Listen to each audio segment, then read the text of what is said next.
Donald J. Trump deserve the Nobel Peace Prize? While the gold that the medal is minted from will not tarnish, the prize itself has lost its luster. It has become a bauble to hang around the necks of imperialist hangmen. Trump sees peace on the Korean peninsula as a demonstration of his own personal prowess. He has established himself as impervious to political criticism, which allows him to conduct himself in a manner that his predecessors could not.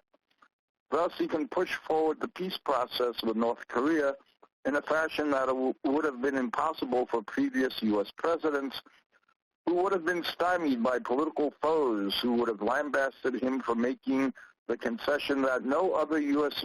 president was willing to make: direct negotiations with the leader of the DPRK and recognition of his position as a diplomatic equal.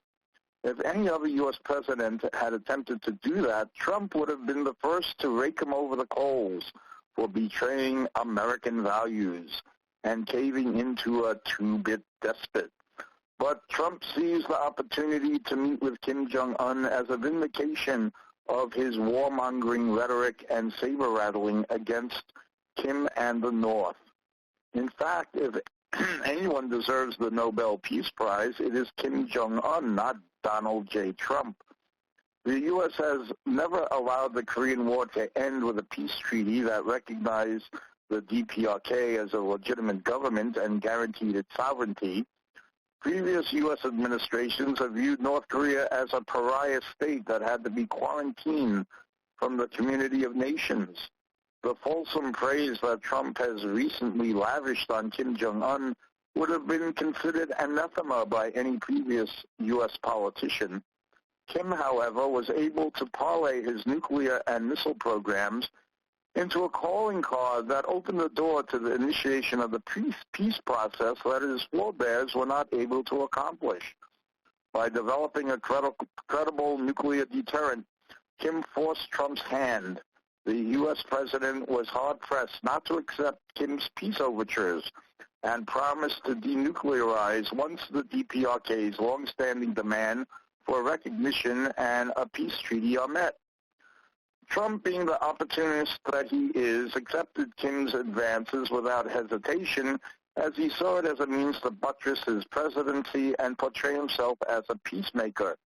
By lobbying for the Nobel Peace Prize, he seems to have almost preordained the success of the initiative.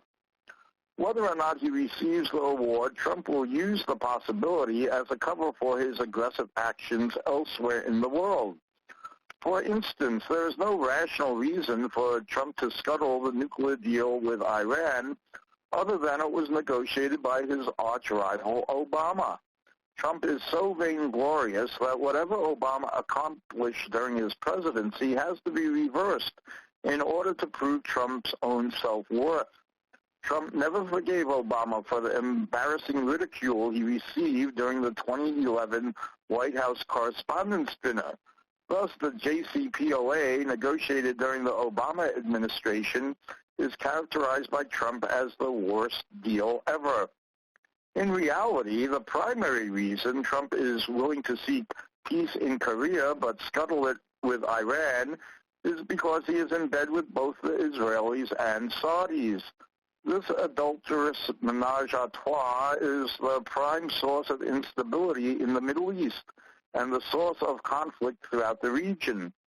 It is in the interest of U.S. imperialism, Israeli Zionism, and Saudi Salafism to portray Iran as the culprit, even though it is Iran whose sovereignty is under attack by all three. Iran has been the primary force combating terrorism throughout the Middle East, not its instigator, as Trump and his Zionist and Saudi allies contend. Trump is no advocate of peace. He will use his feint to the east in Korea as a cover for his aggression in the Middle East and the rest of the world.